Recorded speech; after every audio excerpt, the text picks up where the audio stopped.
आज के इस गहन विश्लेषण में हम इंटरनेट पर वायरल हो रहे एक ऐसे टॉपिक को डिकोड करने वाले हैं जिसने सच में बहुत से लोगों का ध्यान अपनी तरफ खींचा है। बिल्कुल। YouTube चैनल इंडी फिलॉसफी का एक वीडियो आजकल काफी चर्चा में है और आज की इस विस्तृत चर्चा का मिशन बहुत ही साफ है।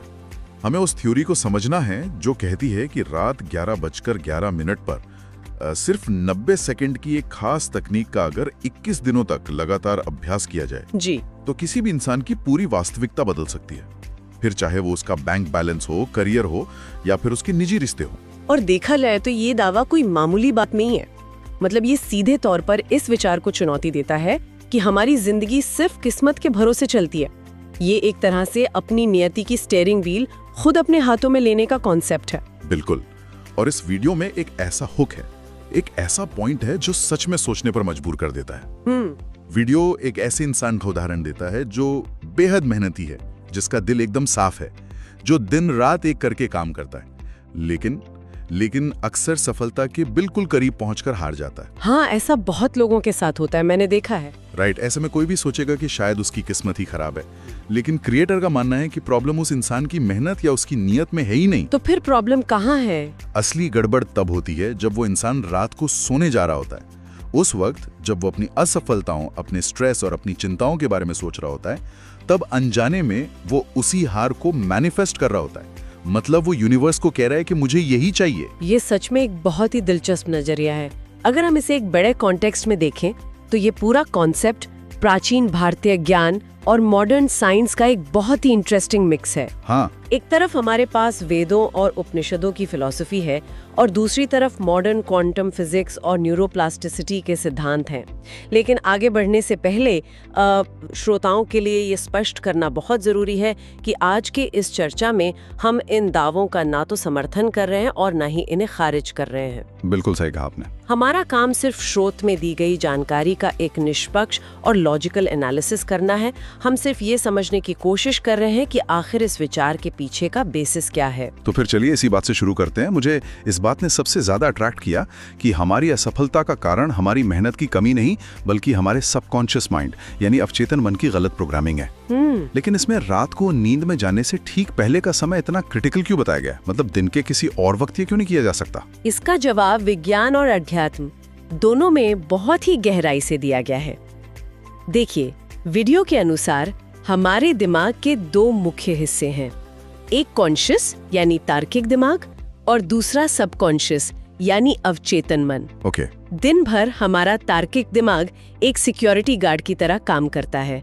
वो हर नई जानकारी पर शक करता है, उसे फिल्टर करता है। मतलब अगर कोई मुझे दिन में कहे कि मैं करोड़पति हूँ, तो मेरा दिमाग कहेगा कि भाई अपना बैंक अकाउंट चेक कर ले पहले। एग्जैक्टली।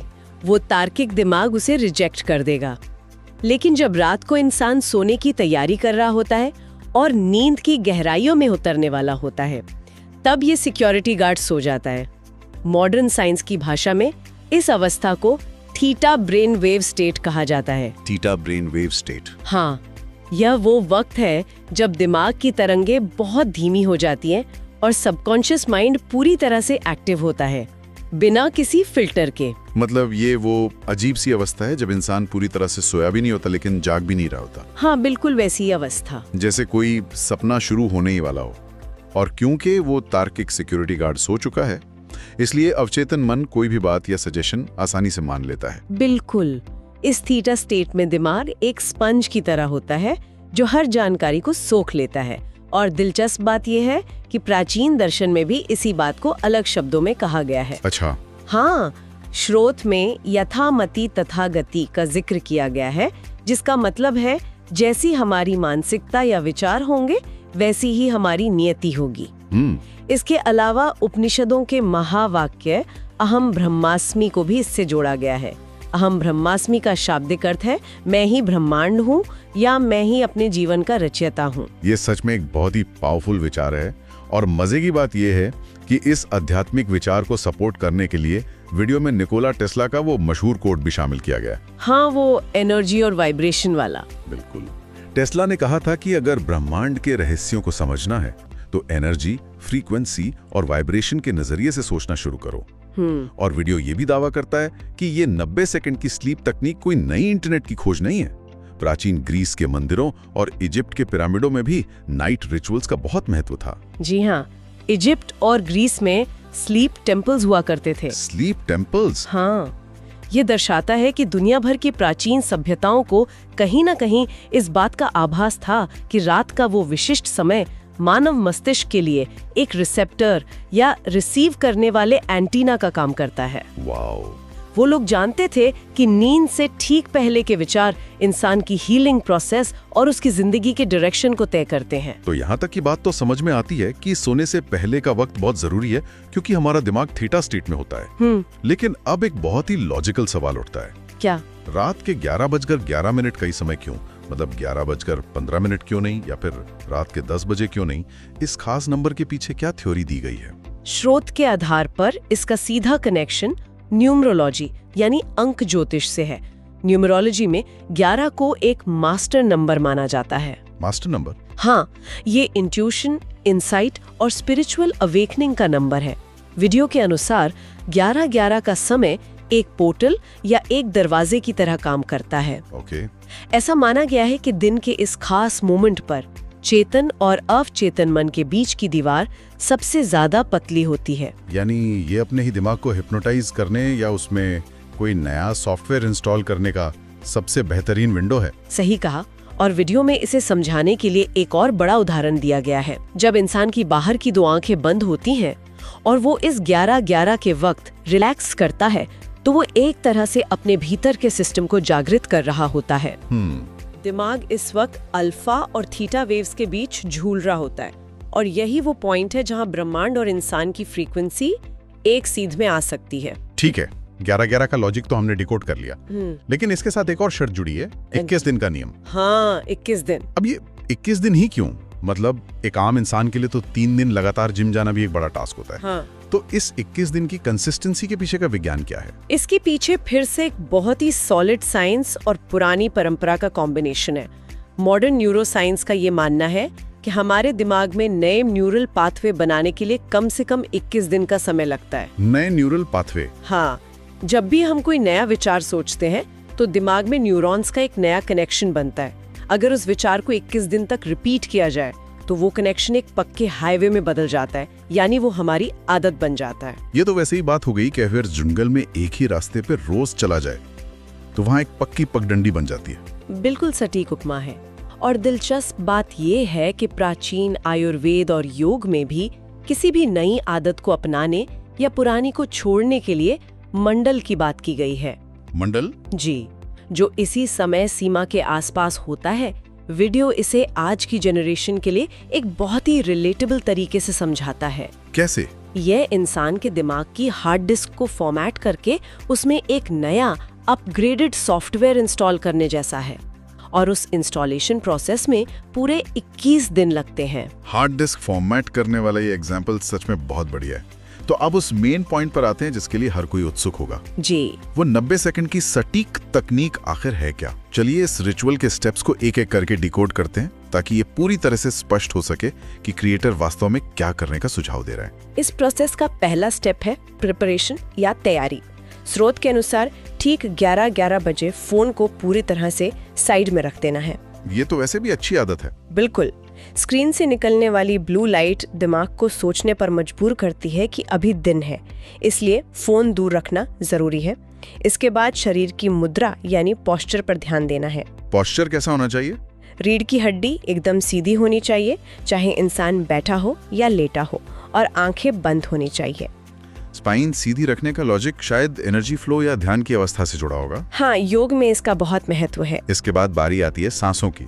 वीडियो कहता है कि व्यक्ति को 3 बहुत ही गहरी सांसें लेनी होती है। जी, और यहाँ सांसों का महत्व समझाने के लिए योग शास्त्रों के एक श्लोक का जिक्र किया गया है। श्लोक है, चले वाते चलम चित्तम, निश्चले निश्चलम भवेत। इसका अर्थ क्या हुआ? इसका मतलब है कि जब तक हमारी सांसें तेज और चंचल हैं, तब तक हमारा मन भी इधर उधर भागता रहेगा। मन कभी फोकस नहीं कर पाएगा। यानी मन को शांत करने का रिमोट कंट्रोल हमारी सांसों के पास ही है। एग्जैक्टली। जैसे ही सांसें धीमी और स्थिर होती हैं, मन भी शांत होकर यूनिवर्स की फ्रीक्वेंसी के साथ सिंक होने लगता है।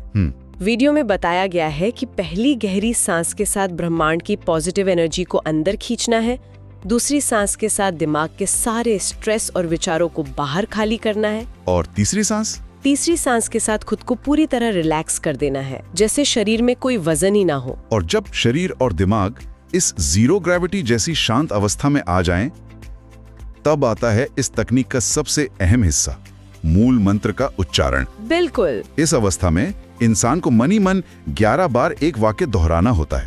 वाक्य है, मैं जैसा सोचता हूँ वैसा बनता हूँ। सुनने में ये वाक्य बहुत ही सिंपल लग सकता है, लेकिन वीडियो का दावा है कि ये पूरी वेदांत फिलॉसफी का सार है। हालांकि क्रिएटर यहाँ एक बहुत ही सख्त चेतावनी देता है। क्या चेतावनी? चेतावनी ये है कि इस वाक्य को सिर्फ एक तोते की तरह रटना नहीं है। और यहीं पर चीजें सच में बहुत इंटरेस्टिंग हो जाती हैं, क्योंकि सिर्फ लाइनें रटने से तो कुछ नहीं बदलता। बिल्कुल नहीं। वीडियो कहता है कि असली मैजिक फीलिंग में है, भावनाओं में है। यहाँ उपनिषद का एक और श्लोक जोड़ा गया है, यद भावम तद भवति। अगर इसे आसान भाषा में कहें तो ये लॉ ऑफ अट्रैक्शन का सबसे प्राचीन रूप है। सही कहा। इसका सीधा सा मतलब है कि इंसान जो भी पाना चाहता है, चाहे वो एक अच्छी जॉब हो, बहुत सारा पैसा हो या बेहतर हेल्थ हो, उसे वर्तमान में उसी पल में उस चीज को महसूस करना होगा जैसे कि वो उसे मिल चुकी है। ये इस पूरे डीप डाइव का सबसे क्रिटिकल पॉइंट है। स्रोत इस बात पर बहुत जोर देता है कि ब्रह्मांड हमारी अंग्रेजी, हिंदी या कोई और भाषा नहीं समझता। तो वो क्या समझता है? वो सिर्फ वाइब्रेशंस और भावनाओं की भाषा समझता है। जब कोई व्यक्ति मन में कह रहा हो कि मैं जैसा सोचता हूँ वैसा बनता हूँ, तो उसके अंदर एक अमीर या स्वस्थ इंसान वाली फीलिंग होनी चाहिए।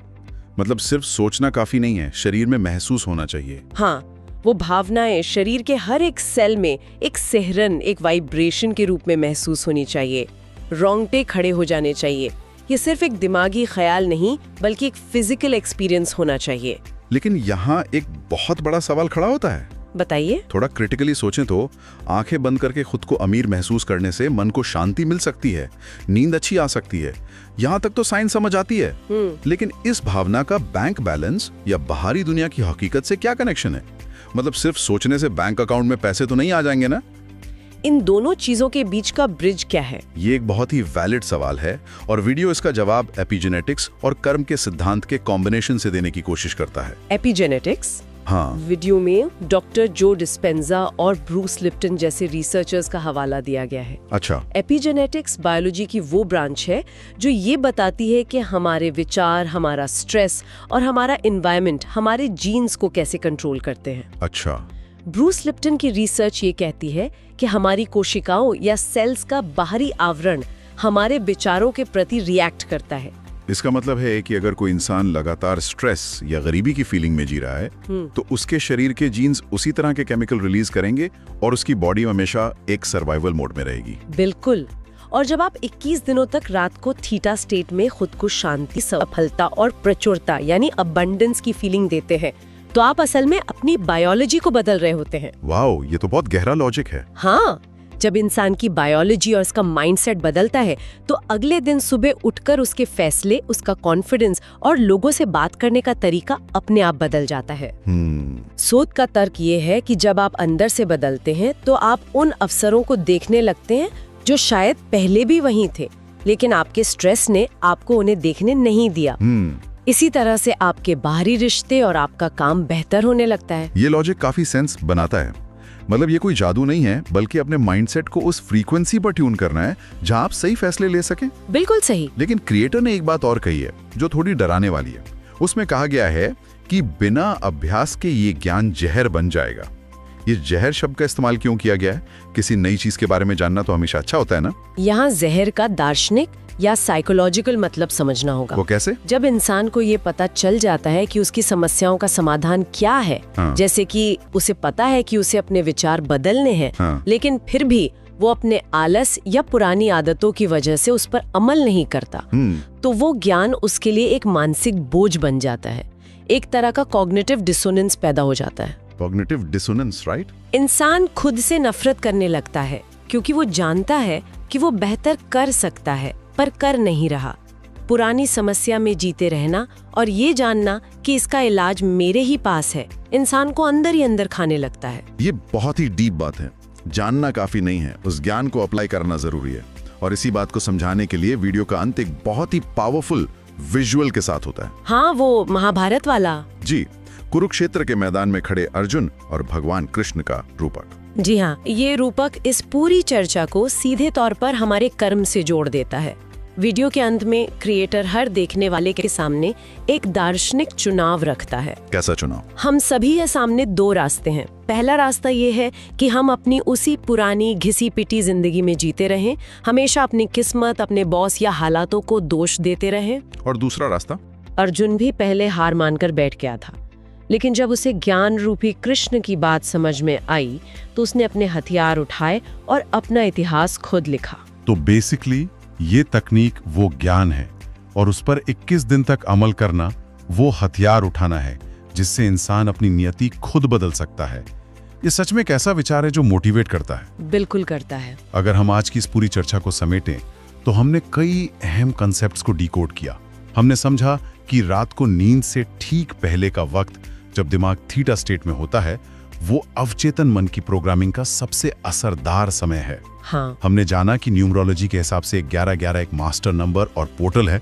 सांसों को कंट्रोल करने से कैसे दिमाग की भागदौड़ शांत होती है और कैसे 21 दिन की कंसिस्टेंसी से दिमाग में नए न्यूरल पाथवे बन सकते हैं। आज की मॉडर्न एपिजेनेटिक्स में कितनी ज्यादा समानता है। स्रोत का सबसे मजबूत मैसेज यही है कि इंसान की बाहरी वास्तविकता और कुछ नहीं, बस उसके अपने ही विचारों और भावनाओं का एक आईना है। मैं जैसा सोचता हूँ वैसा बनता हूँ, यही इस पूरे 90 सेकंड के रिचुअल का कोर है। लेकिन इन सब बातों से एक बहुत ही अलग और थोड़ा परेशान करने वाला सवाल खड़ा होता है। परेशान करने वाला सवाल? हाँ, अगर हम इस वीडियो के लॉजिक को सच मान लें, अगर ये मान लें कि सोने से ठीक पहले के वे कुछ सेकंड हमारी वास्तविकता, हमारे सबकॉन्शियस माइंड और हमारे फ्यूचर को शेप देने में इतने ही ताकतवर है, तो जरा सोचिए कि आज के दौर में हम लोग क्या कर रहे हैं। नींद आने से ठीक 1 सेकंड पहले तक स्क्रीन पर डूम स्क्रोलिंग करने की, खराब खबरें पढ़ने की या सोशल मीडिया पर दूसरों की जिंदगी देखकर जलने की जो हमारी आदत बन चुकी है, वो हमारे सामूहिक भविष्य के साथ क्या कर रही है। हो, ये तो एक बहुत ही डार्क लेकिन सच्चा पर्सपेक्टिव है। अगर सोने से पहले पॉजिटिव सोचना सफलता ला सकता है, तो क्या हम अनजाने में हर रात मोबाइल स्क्रीन देखते हुए अपनी ही चिंताओं, डर और इनसिक्योरिटी को मैनिफेस्ट नहीं कर रहे हैं? क्या हम खुद ही अपने दिमाग में एक नेगेटिव सॉफ्टवेयर इंस्टॉल नहीं कर रहे हैं? ये एक ऐसा विचार है जो सच में आज रात किसी की भी नींद उड़ा सकता है। हम जाने अनजाने में ही अपने दिमाग को दुनिया भर के स्ट्रेस और नेगेटिविटी से प्रोग्राम कर रहे हैं। बिल्कुल। और वो भी ठीक उस वक्त जब हमारा दिमाग एक स्पंज की तरह सबसे ज्यादा खुला होता है। आज के इस गहन विश्लेषण से जो बातें निकलकर सामने आई हैं, वो वाकई हमें अपनी रोजमर्रा की आदतों को एक बिल्कुल नए नजरिए से देखने पर मजबूर करती हैं। मुझे भी यही लगता है। आज रात जब सोने का वक्त हो और जब लोग अपनी लाइट बंद करें, तो शायद हम सभी को एक पल के लिए रुककर अपने उन आखिरी विचारों पर जरूर गौर करना चाहिए जो हम अपने साथ अपनी नींद में ले जा रहे हैं। क्योंकि कौन जानता है, शायद वो विचार ही हमारे कल की हकीकत तय कर रहे हों। तो इसी सोच के साथ आज की इस विस्तृत चर्चा को यहीं खत्म करते हैं।